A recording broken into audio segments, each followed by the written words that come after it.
ভূপেন হাজৰিকা ডাঙৰীয়াৰ জন্ম শতবাৰ্ষিকী অনুষ্ঠান আমি আৰম্ভ কৰিম। জন্ম শতবাৰ্ষিকী অনুষ্ঠানত আমি কেইটামান ঘোষণা বা কেইটামান কথা আপোনালোকক জনাব খুজিছো। আমি এটা প্ল্যান লৈছো যে ভূপেন হাজৰিকাৰ সান্নিধ্য অসমৰ বিভিন্ন মানুহে বিভিন্ন সময়ত লাভ কৰিছিল। এই ফাংচনখনৰ কাৰণে প্ৰত্যেকজন জিলা উপায়ুক্তই 50 গৰাকীকৈ মানুহ নিজৰ জিলাৰ পৰা আনিব, যিসকলে ভূপেন হাজৰিকাৰ কেতিয়াবা নহয় কেতিয়াবা জীৱনত সান্নিধ্য লাভ কৰিছিল। অলপ ৰিচাৰ্চ কৰিব লাগিব। লখিমপুৰত ভূপেন হাজৰিকা গৈছিলে, অমুকৰ ঘৰত আছিলে, অমুকৰ ঘৰত ভাত খাইছিলে, অমুকৰ পৰিয়ালৰ ল'ৰা তেওঁলোকৰ লগত তাবলা বজাইছিলে, অমুক বিহু কমিটিৰ সৈতে ভূপেন হাজৰিকা জড়িত আছিলে, বা নাওবৈচাত আছিলে, নাওবৈচাত ইলেকশ্যন খেলোতে তেওঁ অমুকৰ ঘৰত থাকি ইলেকশ্যন খেলিছিলে। এই ধৰণে ভূপেন হাজৰিকাৰ জীৱনত যিমান ব্যক্তিক ভূপেন হাজৰিকাই স্পৰ্শ কৰিছিলে তাৰ ভিতৰত এখন সূচী বনাব 50 জনকৈ, কাৰণ বহুত মানুহ আনিবও নোৱাৰি। এই অনুষ্ঠানত 50 জনকৈ প্ৰত্যেকটো অঞ্চলৰ পৰা জিলাৰ পৰা প্ৰত্যেকখন জিলাৰ পৰা 50 জনকৈ তেনে ব্যক্তি আহিব। ৰাইজৰ লগত আলাপ আলোচনা কৰি ডিচি সকলে এখন লিষ্ট বনাব আৰু ৰাজ্যৰ চৰকাৰৰ অতিথি হিচাপে আমি তেখেতসকলক গুৱাহাটীলৈ লৈ আহিম। এইটো হ'ল নাম্বাৰ 1। তাৰ উপৰিও বাকী আমি অতিথিসকলক মাতিম। মোৰ প্ৰেছ কনফাৰেন্সৰ পিছতে আপোনালোকক আমি এটা পৰ্টেল মুকলি কৰিম। সেইটো হ'ল যিসকলে অনুষ্ঠানটো চাব খোজে, কাৰণ আগতীয়াকৈ নকলে আমিও গম নাপাম কিমান মানুহক মাতিব লাগে।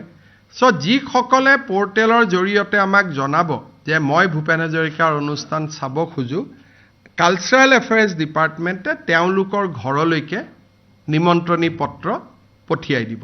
যদি যিমানে কয়, মই যদি দেখো 10,000 কৈছে 10,000ক পঠিয়াম, 20,000 কৈছে 20,000ক পঠিয়াম।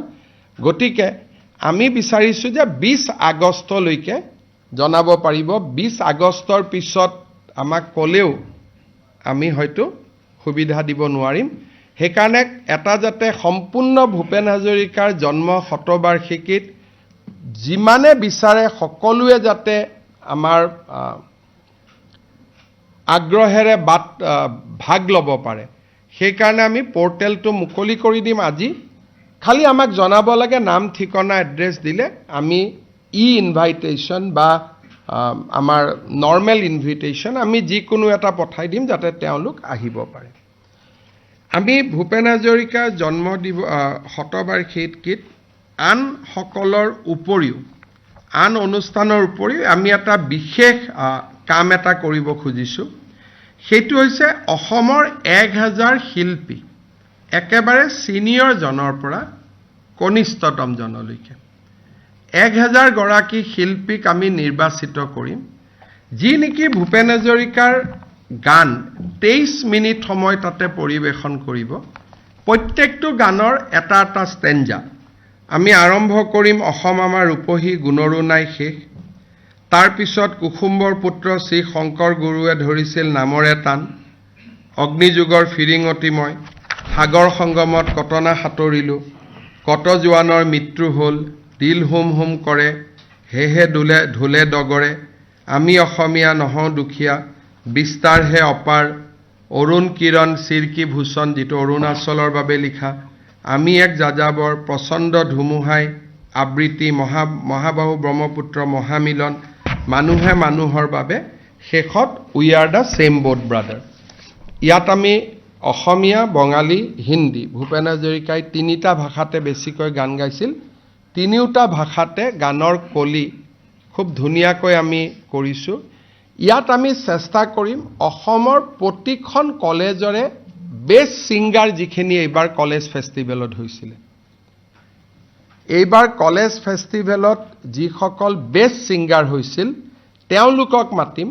আৰু আমি একেবাৰে অসমৰ জীৱিত আটাইতকৈ বয়োজ্যেষ্ঠ শিল্পীসমূহৰ পৰা কনিষ্ঠতম কলেজত যোনে যোৱাবাৰ বেষ্ট ছিংগাৰ হৈছে বা আমাৰ সাংস্কৃতিক মহাৰণত যিসকল প্ৰতিযোগীয়ে ভাল ৰিজাল্ট কৰিছিল আমি সকলোকে মাতি 1000 ব্যক্তিৰে সৈতে আমি এটা সুন্দৰ গানো পৰিবেশন কৰিম। তাৰ লগতে ভূপেন হাজৰিকাদেৱৰ জন্ম শতবাৰ্ষিকীত অবভিয়াছলি আন যি আমি তেখেতৰ জীৱনী এখন উদ্বোধন হ'ব বা আন যি কৰিব লাগে আমি সেইখিনি কৰিম। যিকোনো খবৰৰ বাবে যোগাযোগ কৰক 7099017330 লগতে 7099017110 নম্বৰত।